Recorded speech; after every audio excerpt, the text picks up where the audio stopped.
tenured associate professor at the Telfer School of Management University.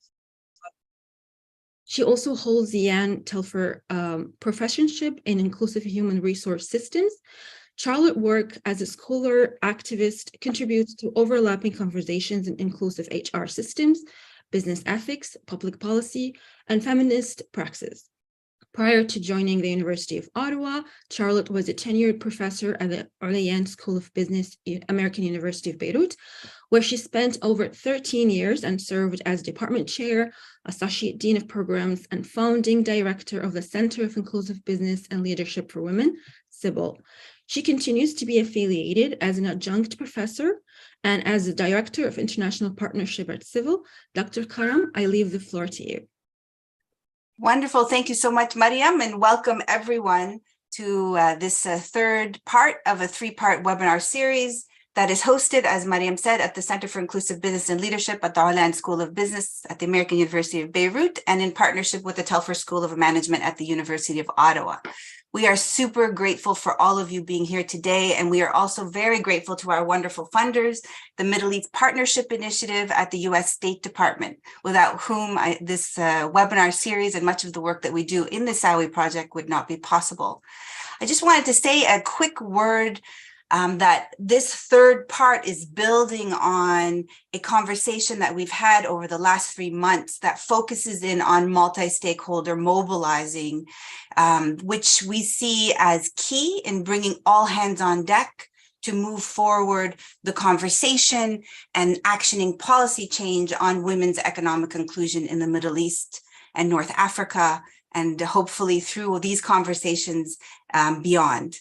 The first webinar focused specifically on what is multi-stakeholder mobilizing in the context of women's empowerment and women's economic inclusion. We had wonderful speakers, representatives from Oxfam International, the UN Deputy High Commissioner of Human Rights, as well as our wonderful Associate Provost from the American University of Beirut. In the second webinar, we spoke to our country partners of the SAWI project to think a little bit about how do we go about mobilizing employers to join the SAWI movement and to think about building more inclusive HR policies and practices within organizations across sectors and across countries in the Middle East and North Africa. This third webinar, we're super excited because we're going to further delve deeper into notions around policy change, whether that policy change is at the HR level within the organization or at the national level, and how these policy change are a key part in building and mobilizing stakeholders for economic inclusion of women and other marginalized communities. So with that, it gives me great pleasure to introduce our moderator for today's session, Dr. Carmen Jeha. Carmen Jeha is an activist and an academic specializing in policies of inclusion and exclusion with a focus on women's rights, forced displacement, and transnational mobilizing. She's a recipient of the Maria Zambrano Spanish Government Award for International Scholarly Talent and is a senior researcher in migration and in gender. Carmen is also a founding and managing director of Saltera Consulting, a platform of internationally recognized experts working on social change, governance reform, and gender equality in the Middle East and North Africa. Carmen is also a senior non-resident fellow at the Arab Reform Initiative, where she advises on women's political participation in peace and security. Prior to joining Pompeo Fabra University, she was a tenured associate professor of public administration, leadership, and organizational development at the American University of Beirut. She has been a visiting professor at Harvard University, Brown University, and the Institute for Advanced Study. And she is also a very close friend and a founder of the SAWI Project and the Center for Inclusive Business and Leadership at the Orléans School of Business. Welcome, Carmen. I now hand the reins to you. Thank you so much, Professor Karam. Thank you for inviting me to moderate a stellar panel. This third webinar on the SAWI series comes just a few days after the International Women's Day. We are reminded every year on Women's Day and throughout the year, of course, of the deeply entrenched structural obstacles that women face in the Arab, Middle East, and North Africa when accessing jobs. We are reminded of the interplay of multiple levels of discrimination and violence that women face, Some of our research points out to basic things like electricity and safe transport being one of the major obstacles to women's economic participation. And so it's very important and very pertinent that we continue the work that we are doing with employers in the formal sector. While it's very important to support and celebrate women entrepreneurs in the region, we should also be reminded the majority of working women, the tens of millions that will become of working age, will enter the formal economy. And so this is why it's very important to take note of the progress that we are doing with employers in the region, of the hundreds and the tens of policies that have been amended and changed in each of the countries that we will discuss today, and to focus on lessons learned, take stock of what's been done and what we can do better together. I'd also like to mention that SAWI, which means to equate in Arabic, began with an experiment, a feminist gender experiment at the business school in the American University of Beirut, and has now grown really into a multi-country, multi-sectoral, transdisciplinary collaboration, bringing together businesses, practitioners, civil society organizations, and companies, employers, specifically in STEM and healthcare and banking and higher education, begin to enact policies that would cater to the majority of the working women. So we're very happy to meet this year, despite all of the obstacles in the region and us being distributed all over the world, to take stock of what has been done and to continue mobilizing for an inclusive Middle East and North Africa formal economy for women. And so I'm delighted and honored to introduce Professor Momani, who will give our keynote opening speech for today, and then introduce the country partners for insights on each of the cases and each of the employer reform of policies enacted in those countries. If you have questions, please put them in the chat, and I will also take turns feeding those questions into our speakers. But today I'm delighted to welcome all the way from Waterloo, Professor Momani, who is a full professor in the Department of Political Science and Assistant Vice President of Research and International Development at the University of Waterloo. She's also Senior Fellow at the Center for International Governance and Innovation and a non-resident fellow at the Arab Gulf States Institute in Washington, D.C. She's also a Fulbright Scholar. She's a governor on the board of the International Development Research Center in Canada, an executive member of the board of the Pierre Elliott Trudeau Foundation. Professor Momani is fellow of the School of Public Policy at the University of Calgary. She sits on the advisory council to the Middle East Institute's program on economics and energy, and also sits on the editorial board of the Canadian Foreign Policy Journal. She's been a consultant to the International Monetary Fund and also consulted Global Affairs Canada with a particular focus on women and youth, helping Global Affairs Canada devise its new Middle East strategy. Professor Momani is a widely published author. She has written more than 12 books and more than 80 peer-reviewed articles and book chapters examining gender and diversity, political economy, and geopolitics of the Middle East and North Africa. Welcome, Professor Momani. The floor is yours. Thank you so much. And thank you to SAWI and to this wonderful group of women, mostly women organizers, which I always take great joy in, because it is just a treat to work with women generally. So I want to thank you all for your time and for those attending. So I really loved the conceptual framework of what we're going to speak about, and the questions that Carmen gave me as well, which was really trying to, and I'll just quote it, actioning policy change at the national and organizational level. And I think what probably is something that those who are practitioners and academics certainly as well discover so often is that we really have multiple levels of where the challenges can come from. And I think that it's really important for us to also ensure that we always have the right data. So it's incumbent on us to also push our governments, and I think many governments, and including international organizations, to really ensure that we collect the right data, because so much of the challenges we see of women's economic empowerment in the Middle East are really multifaceted and can happen indeed at the very national policy level, can be, quite regional, can be very specific to the household, and can be obviously cultural and structural in its own right. So I think really dissecting that is key.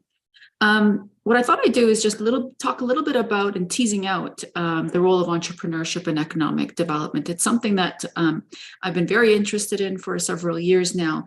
And I think, I'll get into why I think it's of interest to us, but I also wanted to I think, tease out the implicit messaging that's given when we do talk about entrepreneurship. And I think it's important for us to deconstruct that, because it's very often used as a way, as a sort of a panacea, or almost as an escape valve for us to talk about all challenges that people face, and it's really important for us to recognize that when we talk about entrepreneurship, we are in many ways kind of reaffirming a broader, for lack of a better term, neoliberal. I'm not a fan of that term, but this idea that somehow it's really incumbent on the individual to change their lot, right? It's really asking people, individuals, to say, you need to have that drive. I mean, it really fits this concept of individuality.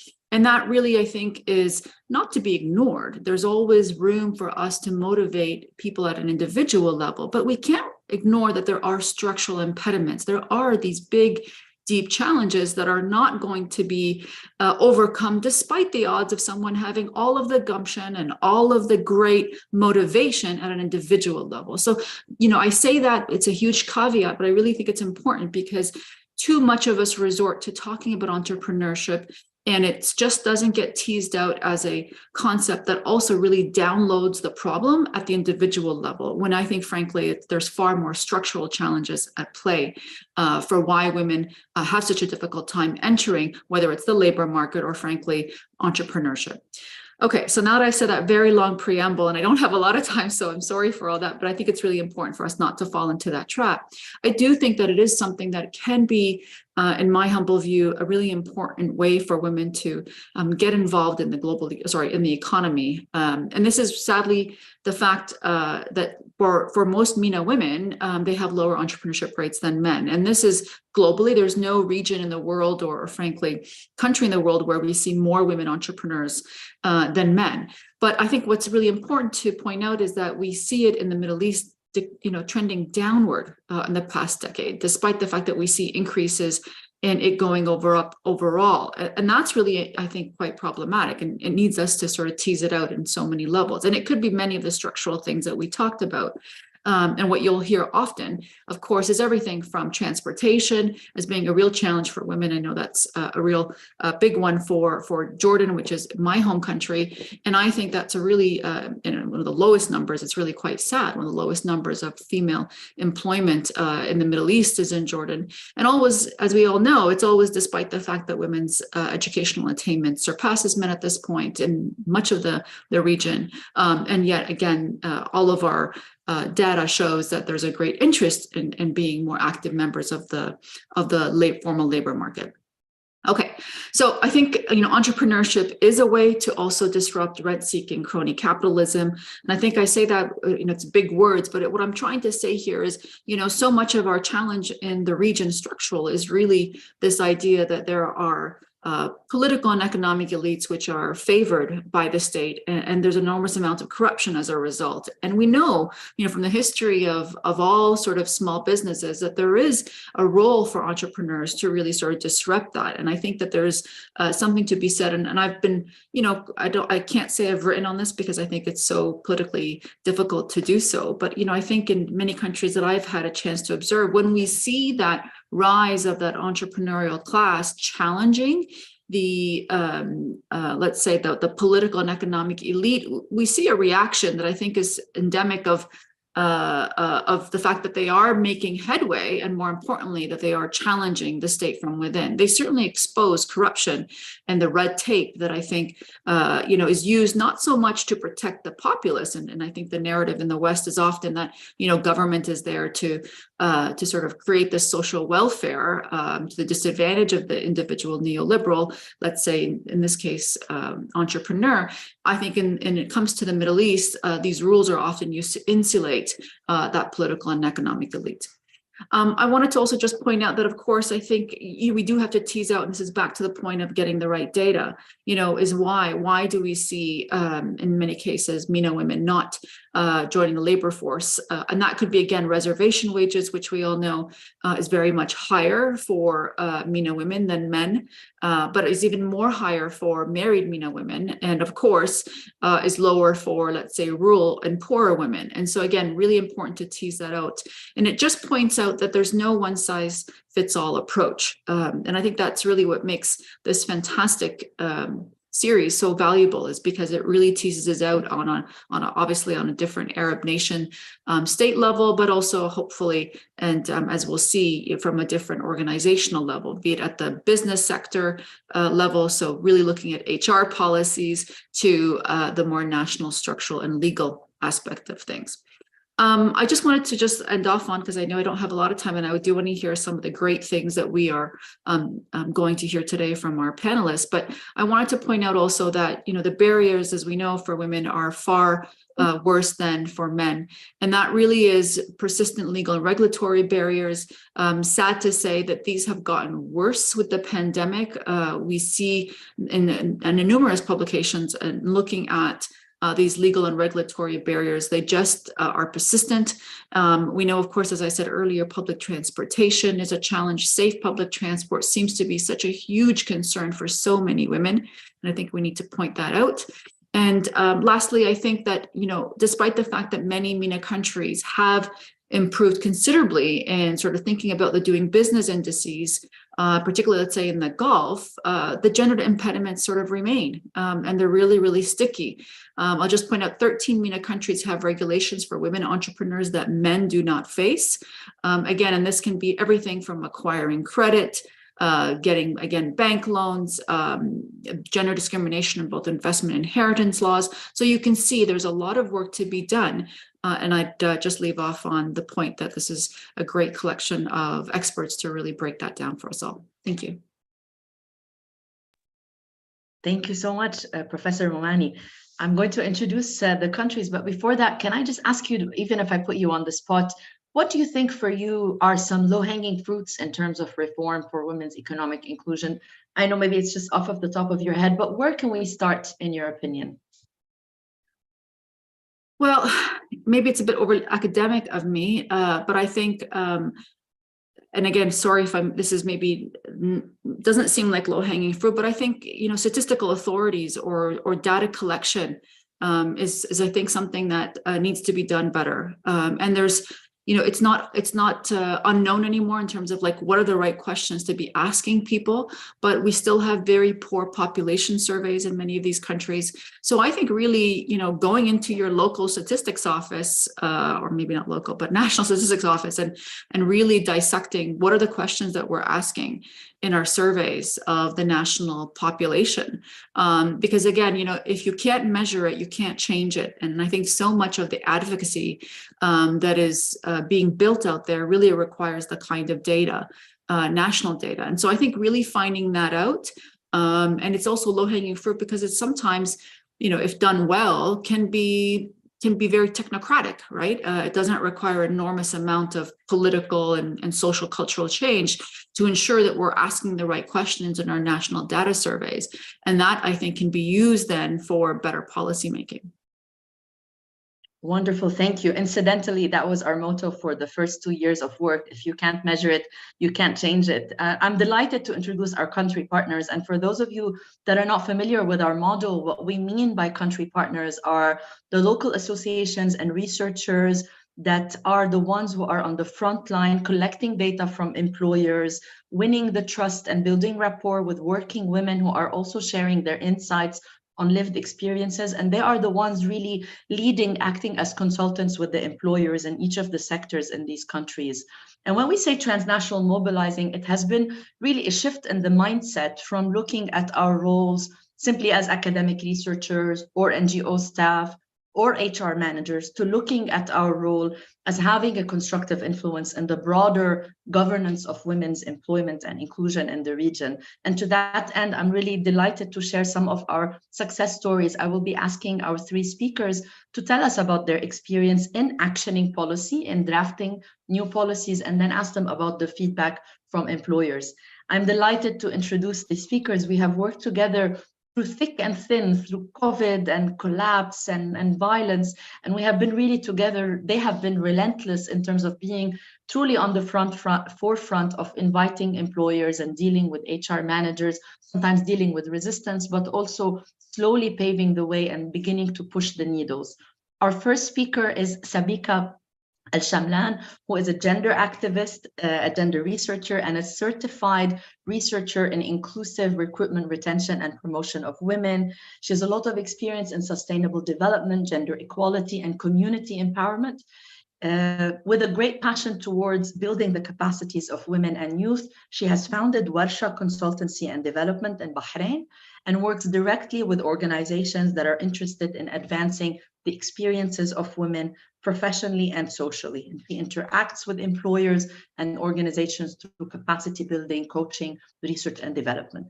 Sabika is a certified women crisis advocate and a project consultant at the Women's Center. She's also director at Diversity on Board and a fellow of the Ban Ki-moon Center for Global Citizens and Ghaya Fellowship Program for Social Entrepreneurs. Thank you, Sabika, for joining. I'm also delighted to welcome our partner and good friend, Dr. Manal Al-Abboubi. Professor Manal is a professor at the University of Mohammed V in Rabat, Morocco, very close to where I live now in Spain, and a research affiliate at Economia and an HEM research center. She is the vice president of ORSEM, l'Observatoire de la Recherche and Economy in Maroc, and her research area is corporate social responsibility and social innovation. She's published many papers in numerous journals, including on topics of management, International Management Review, and the International Journal of SMEs, and many others. She also holds a social innovations chair at Economia HEM Research Center.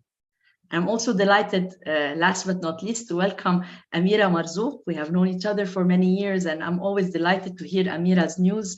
She's always transforming structures and places that she ends up working in across Tunisia. Amira is an executive director of Center Democracy for All and a formal parliament member of the Tunisian National Constituent Assembly. She was elected as a member of the Pan-African Parliament and served as a member of the Human Rights Commission.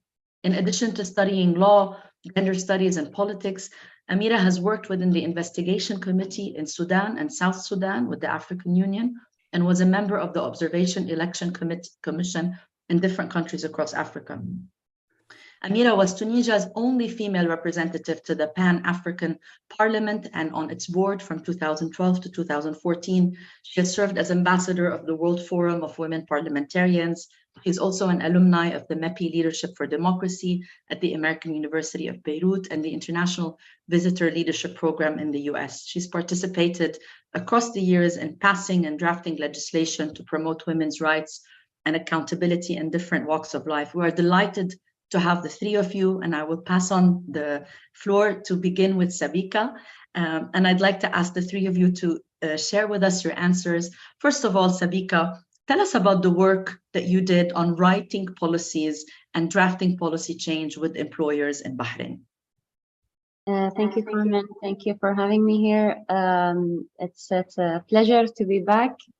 As for the policy work that we did, I think our approach, which was also with the guidance actually of the SAWI team, was to start with the employers who are ready to transform, companies that have the same values, share them. We don't need to work hard for the sales pitch, let's say. They're interested in these kind of implementing these kind of policies. A lot of them don't know where to start or how to which policy or which area would be the easiest to implement, would be the easiest to be accepted by their staff and by everyone, which would be easiest and also cheapest. So for them, from a corporate point of view. So it was interesting for us to look at these companies. It was at the beginning, there is obviously a resistance to acknowledge areas where improvements needs to be made. That's natural with this kind of consultancy work, but I think it was eventually very effective when we are sharing best practices, industry based, and that is always a motivation, and where organizations are looking at other competitors in their networks and their industries that they would like to align with. So when you highlight the various different policies that they can actually start implementing, it became a little bit easier. And I think that the fact that there is an intention. I think if we started with an organization that does not even like this idea of inclusivity or addressing gender needs within the workplace, if it's not something that's in front of them, I don't think we would have been able to work with. So I think the starting point, choosing the right partner to start with, and then building a success story out of it. And actually, like from our experience in Bahrain, after the SAWI project, we worked with some of them on implementing some of the areas. So, for example, delivering anything that had awareness campaigns, like delivering a workshop or a training session or an awareness session. That was an easy thing that we were able to continue doing with them. So we did that with one partner, and then we were surprised that other organizations that actually were not part of the SAWI project wanted to learn more about it. So I think it started a good success story with the right partners. And I think working with HR managers that are really willing to also be your champion with their upper management, with the executives and the organization helps a lot, because in many cases HR people do understand, but then they also have to sell it internally to their management. So that was I think that was good to have the internal alignment, where HR teams considered us like their friends throughout the process, and then they would call us to present sometimes to their upper management. So those are some of the general reflection on top of my head. And yeah, thank you. Thank you, Sabika. Very interesting. It's also important when you say like we can work with employers that are already on board. Sometimes when we look at the region, we might tend to be very pessimistic and think that there is not a hope for change. But if we put on the mindset that we can work with managers, that they have agency, they have the capacity to make that change, we're able to attract more employers on board for women's inclusion. So thank you for that reminder. Dr. Manal, what about the experience in Morocco? Yeah, thank you, Dr. Jaha, for the introduction, the invitation. It's always a pleasure for me to be part of those discussions you're engaging. Well, regarding the work we did in involving employers in the SAWI project in Morocco, I have to say that from the beginning, it was during the COVID. So it was particularly very hard at that time. It's very challenging for us to talk about women inclusion with employers. First, we have to develop a kind of argumentation to convince them to work on gender inclusion at that particular moment, because many of them were very busy with their business survival, with their business growth, the management of the pandemic, the HR processes adaptation, etc. So coming at that time and talking about women inclusion sounded to be quite hard. But then at the same time, we found that it is a right momentum to talk about it. For many employers, especially for those who wanted to review, take time to review the way they are running their business, and they wanted to review their internal processes to reach more positive impact on society at large.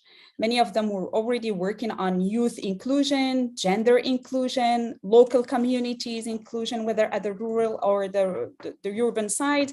And coming at that time, talking about women inclusion and the data deficit we have in Morocco, but also in the MENA region, was quite a good argument to start discussion and to start exploring how can we work together, specifically to don't be anymore in this reactive position, like what happened in the COVID crisis, but rather be in a more, I would say, proactive one, where employers would start driving the changes they want to make and also driving the impact they want to see in their environment.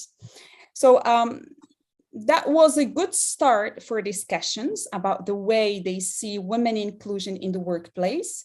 And also see the specificities of their sectors, organizational cultures, and how to make the work fit with what is already done, because many of them were already engaged in women inclusion. And I have to say that the work we did at that time in terms of policy draft and implementation came after the training offered by the AUB and the CIBIL with the mini certification on women in inclusion in the MENA region. So those training had actually prepared employers, and particularly Moroccan employers that we have invited to attend those seminars, to see what are the common challenges faced in the MENA region, to learn some tools that they can use to analyze their own practices, specifically those related to the RRPs, recruitment, retention and promotion. And even more, for some of them, that was the opportunity to, through the dialogue engaged with other employers from the MENA region, that was the opportunity for them to showcase their improvement and the work they already performing in terms of women inclusion. And that gave actually a very powerful starting for the work we did in terms of multi-stakeholder dynamic that came after. So starting from this, what we did is that we composed what we call the Moroccan Consortium of Engaged Employers for Women Inclusion. So it was a small group of employers. We have worked with those employers based on a plan with 3 main stages that are that we have called doing, following, and scaling up.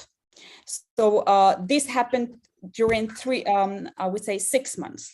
So the first stage, which is the doing stage, was about analyzing each employer policies that are made internally to see what are the achievements already done that we could showcase in terms of women inclusion, but also to see what are the challenges they are facing in their specific sector, organizational culture, etc., and what would be the targets. So that was the first step.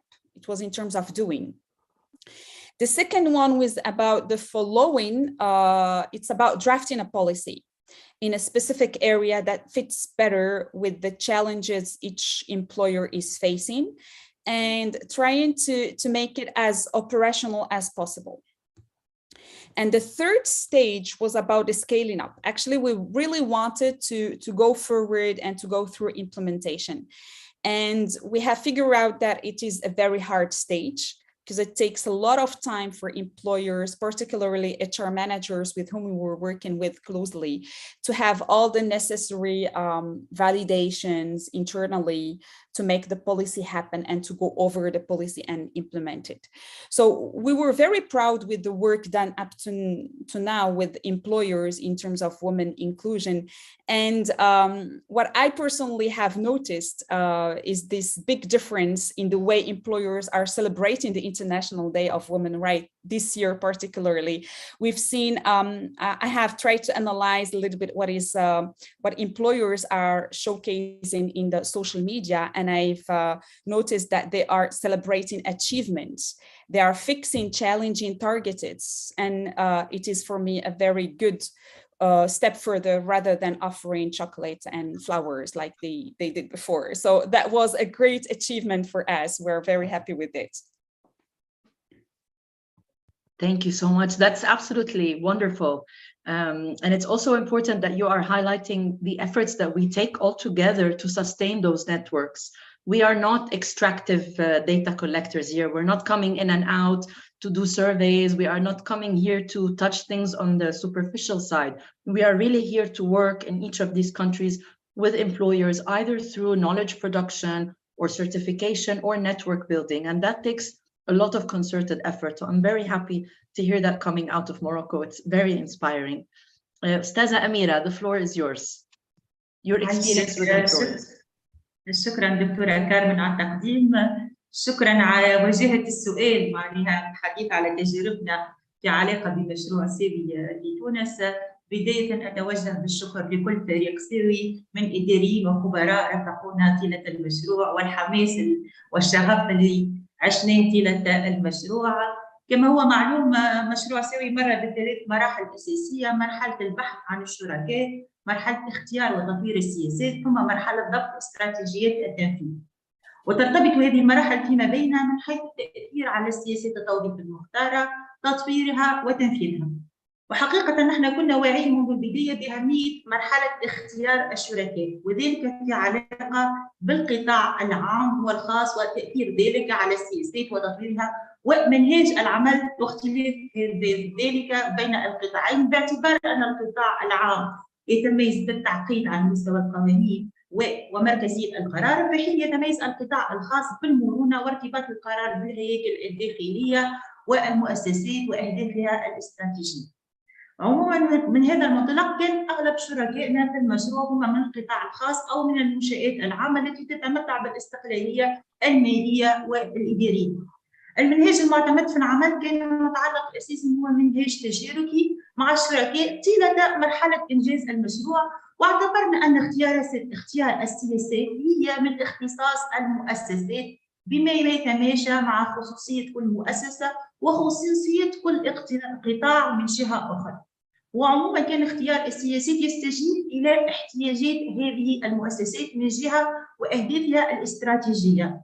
قد كان الحضور النسائي في المؤسسات هو الذي يؤكد السياسات او يدفع في اتجاه سياسه بعينها. بالتالي بالنسبه للقطاعات التي تهيمن عليها حضور المراه كان هناك اتجاه في اتجاه السياسات التي ترتبط بالاستبقاء وترقيه المراه، وذلك من ذلك القطاع الصحه، التعليم والقطاع البنكي، في حين ان قطاع الستيم كان الاتجاه في اتجاه كان التوجه يرتبط اساسا بالسياسات الموجهه للتوظيف عموما. في علاقه بتطوير السياسات وصياغه خطط العمل، الحقيقه حافظنا على نفس النسق ونفس طريقه العمل هو المنهاج التشاركي، وهناك كثير الاجتماعات وكما ذكرت الدكتوره منال هناك كثير تحديات كثيره تتعلق بالسياسات الداخليه لهذه المؤسسات كذلك، وهذا وجدناه خاصه في الشركات الكبرى وكذلك في القطاع البنكي نظرا لتعدد المتدخلين واصحاب المصلحه، فاحداث التغيير يتطلب موافقه الجميع كما تعلمون. اما ما يتطلب العمل على تقريب وهذا ما يتطلب منا كان عمل كثير على مستوى تقريب وجهات النظر، خاصه هناك اختلاف بين الهياكل، هناك اختلاف على مستوى التكلفه وغير ذلك اذا ما نظرنا للتفاصيل، وهذا ألقى بظلاله على نسق تطوير السياسات. وفي بعض الأحيان كان التحدي الأكبر هو تقريب وجهات النظر، وكانت تعتبر هذه المرحلة من أهم المراحل وأكثرها خصوصية وتميزت بالثراء من حيث النقاشات. في بعض الأحيان كان الاختيار على سياسة واحدة ثم يقع تعزيزها بسياسات أخرى أو يقع تغييرها بسياسة أخرى. بالتالي كان النسق هناك متسارع، ولكن يعتبر هذا بالنسبة لنا كانت فرصة للتعريف بأكثر عدد من السياسات ورفع مستوى الوعي على مستوى والنقاش على مستوى المؤسسات وإقناعهم بأهمية الإدماج الاقتصادي للمرأة ودور المؤسسة في تحقيق ذلك. وصولا إلى مرحلة ضبط استراتيجية التنفيذ، الحقيقة بالنسبة لنا كان عندنا توجه آخر، أن احنا قمنا بورشة تدريبية حضرها كل الشركاء لعرض استراتيجية التنفيذ المقترحة، وذلك بهدف هو اطلاع المؤسسات على اكثر عدد ممكن من السياسات واليات تنفيذها من جهه، ثم تمكين المؤسسات من هذه الاليات من جهه اخرى، حثهم على الانفتاح على شركائنا من قطاعات اخرى، وربط الصله بين الشركاء في اطار عمليه التشغيل. يمكن القول الحقيقه ان التحدي الاكبر الذي واجهناه وهو لا يختلف على بقيه شركائنا في المشروع او شركائنا في الدول الاخرى هو اقناع المؤسسات بأهمية إحداث التغيير وتطبيق سياسات وممارسات شاملة في مجال الموارد البشرية وخلق بيئة عمل أكثر شمولية. أما التحدي الثاني فكان يتعلق بحشد مناصري التغيير صلب المؤسسات. ومع كل هذه التحديات الحمد لله تمكنا باعتماد الأسلوب التشاركي والإصرار كذلك من اعتماد 22 سياسة والاستفادة مشروع ساوي في تونس، وقد استفاد من مشروع ساوي في تونس 8431 موظف وموظفة، وما يسعنا إلا أن نشكر شركائنا على ثقتهم ونتطلع العمل معهم إلى تطوير هذا المشروع وخلق بيئة عمل شاملة أكثر للمرأة. شكرا. Thank you so much, Amira. That's super impressive. There is a question on the chat about indicators and how we look at impact For the SAWI project, our impact is in the number of policies changed and the number of women working in the sectors that we are working in, and that constitute the majority of working women in the Arab world. The country partners, together with the research team, have developed a menu for policy change, and employers have signed up to prioritize the policies and the practices that they see as important to be more inclusive at work. I will ask a very quick question and then see if Charlotte would like to comment, but just quickly from each of the countries, what is some feedback that you remember from employers, from managers? We heard from Manal that when the project started, this was in COVID and maybe women's inclusion was not a priority. What is some of the feedback that you have heard and maybe how it changed when they began to see impact and changes in the workplace in these countries? So quickly, I'll start this time. Manal, Amira, and have Sabika last, just to change the sequence a bit. A feedback that you remember that you would like to share. Yeah, one of the most relevant one, and that was a little bit surprising for us, is that women inclusion is not a matter that is limited to HR practices. And at that time, hearing HR managers saying it's not a question that we can do alone. I mean, this is something that should happen in many other disciplines in the management team. So they were fixing, for example, marketing strategies and how could we include women inclusion in marketing, comics, television commercials, etc. How to include it in the education system, in the training, and how it could be included also in entrepreneurship activities. So things to say, we have to work with other partners and with other stakeholders, not only HR practices, if you really want to go deeply in the women inclusion. So that was quite surprising because it means that there is an open-minded spirit that that gives actually this women inclusion a big size and a very big importance. Actually, it's not only a question of HR practices; it's wider. Excellent, and it's multi-level, multi-governance. That's why you see us. We are from political science, business, activism, research, all of us together, because it's a governance issue. Yeah, and that I feel that was not the conviction before. It came after the training, the dialogue, the discussions, the policy drafting, etc. That say, yeah, it's a multi-level and multi-stakeholder dimension.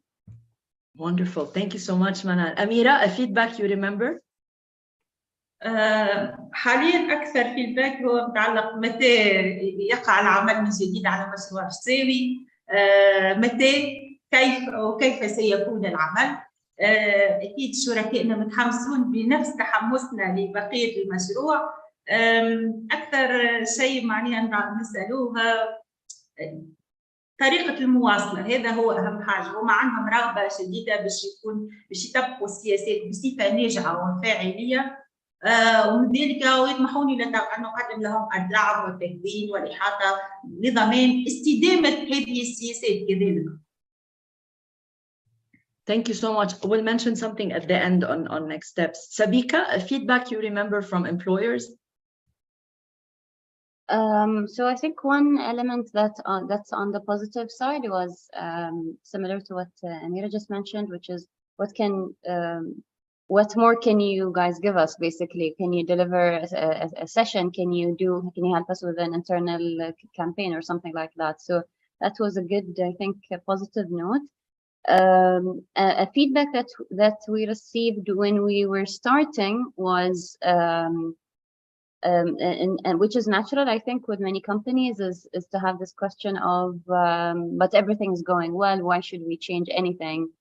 We've never heard any complaints about anything. So I think that's an initial resistance, and then once you start the work, once you highlight how better can things go, it becomes easier.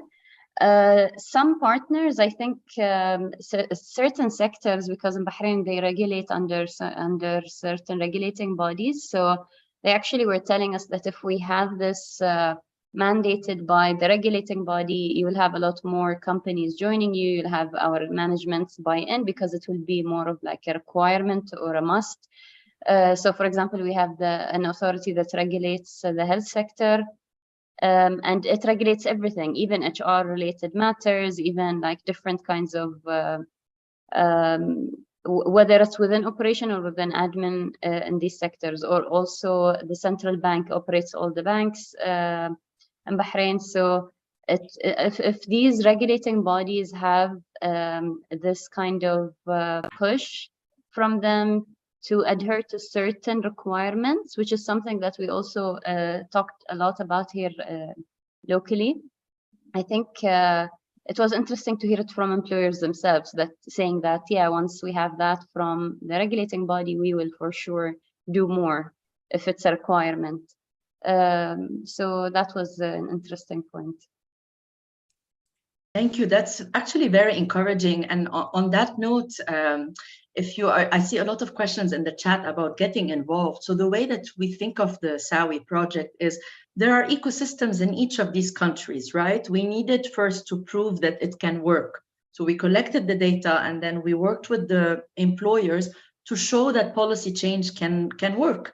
And what does that mean? How do we make recruitment more inclusive? If we recruit women, how do we retain them? So how do we develop as employers benefit packages that are inclusive of women? And then how do we promote women? So we really broke it down and we unpacked it. And in every country that we're operating in, there is an ecosystem. So if you are a researcher, you can join and help collect data, spread the word.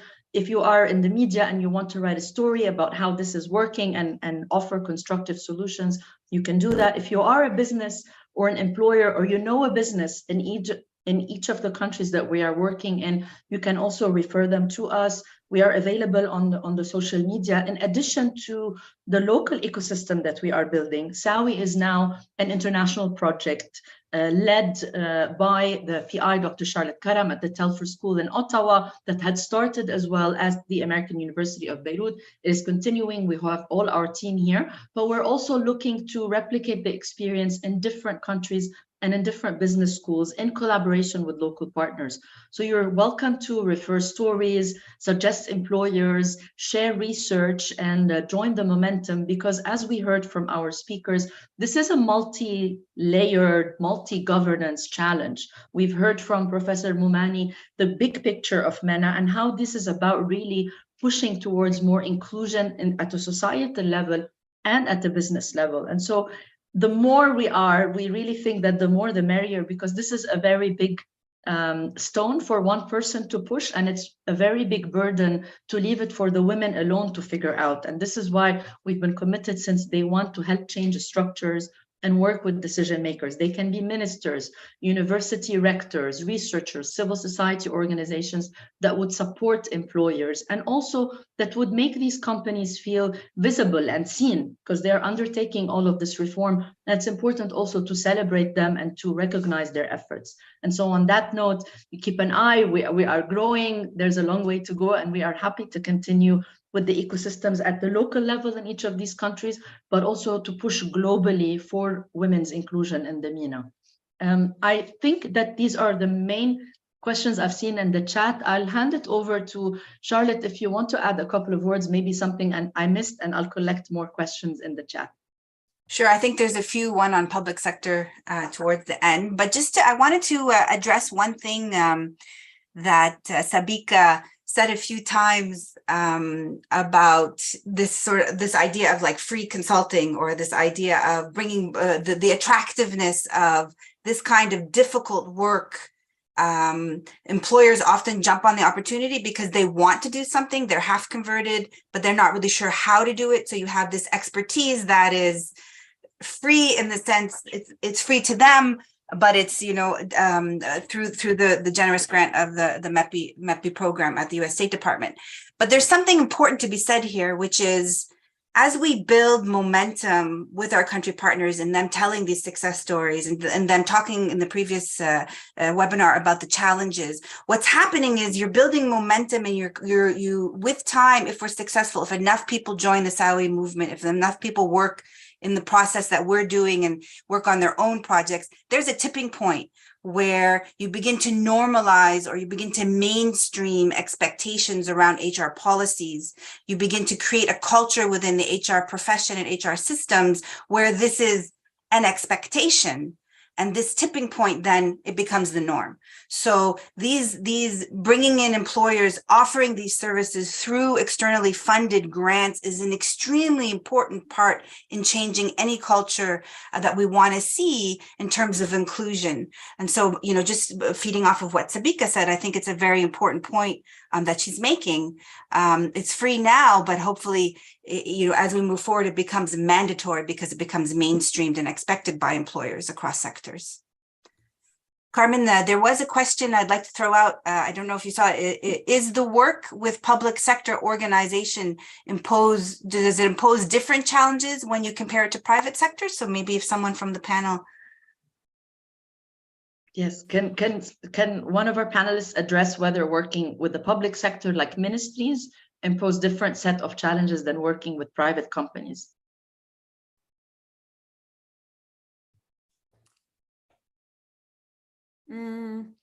Let me say that for the Moroccan side, we have worked mainly with the public sector in the education system. And that was surprising that with the universities with whom we have worked, they were those who made big steps forward in terms of women inclusion, because those projects were driven by some people who were really very involved and very convinced, and they had the ability to make things change in their organizations. So that was supposed to be more challenging, but actually that was not the case.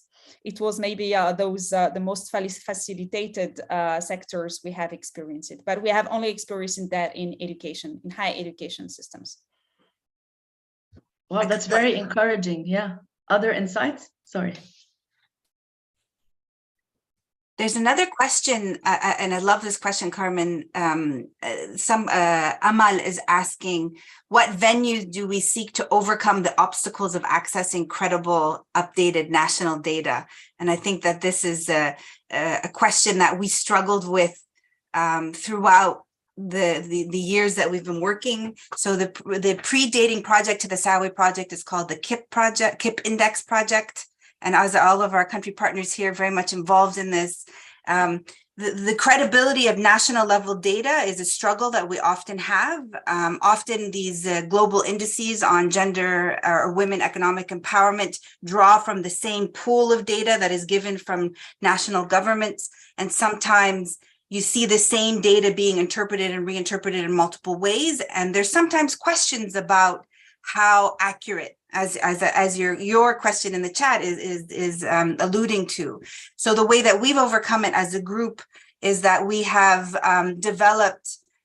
we have collected our own primary data directly from employers across sectors and across countries. And we have created an index called the KIP Index, which measures the recruitment, retention, and promotion of women across 11 countries and 6 sectors. We are now, we've released the first phase and the second phase, and now we're collecting, we'll be in the next year collecting a third wave of data that our country partners collect from local employers in each of the countries.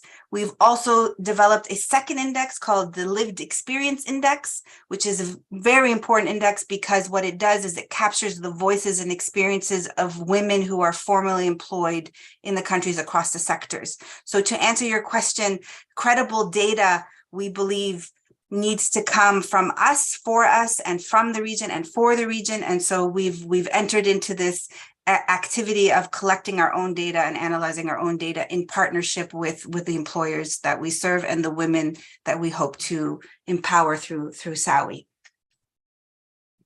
Yes, thank you, Charlotte. And we think that that kind of data that is from employers themselves and from the women creates actionable policy, because sometimes if you just have a number, 20% of women participate, 30%, what does that number mean? And so collecting data at the organization level to understand what women experience when they go to a job interview or how women apply for promotion and the resistance they face, that becomes actionable from a policy and a research perspective.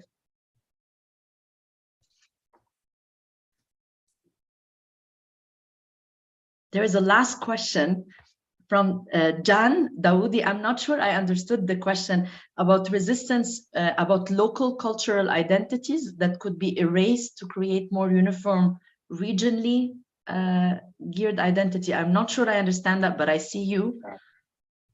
Would you like me to comment on it? Sure. Okay, I'm Jan Dowdy. I'm a journalist and I'm also running a business in the UAE. Having been born and raised in the UK and having made my home in the Middle East and spent tens of years in this region raising my kids, what I've seen in the business community, going to events and masterminds, and sometimes there's a resistance of, in order to enforce these changes, you've got to give up something of your culture. There's got to be something of a loss. And I think that that can be a mistake. People can be threatened by change. We all know that in any ecosystem, whether it's private or personal or business. We need to have a sense of security and safety that change can be collaborative, not combative.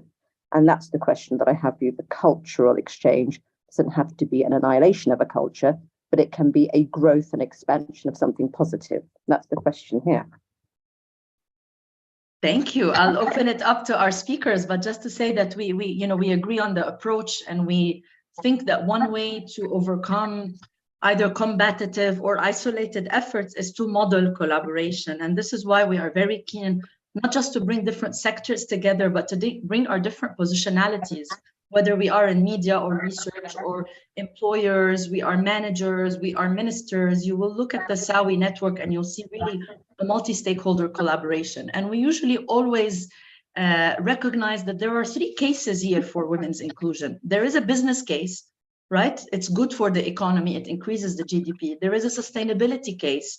It is good for societies. It creates more diversity and equity. But there's also a moral case for equity. And this is why the SAWI project, which means in Arabic to equate, is to render the workplace equal opportunity for both men and women in the region, not just because it's good for business, but because it's the right thing to do. And slowly, by gathering these successes, we begin to break the misperception that it's not possible or it's not culturally possible. We have reached our end, but I want to open it up to our three speakers, please, for any closing words that you would like to see or mention about your countries.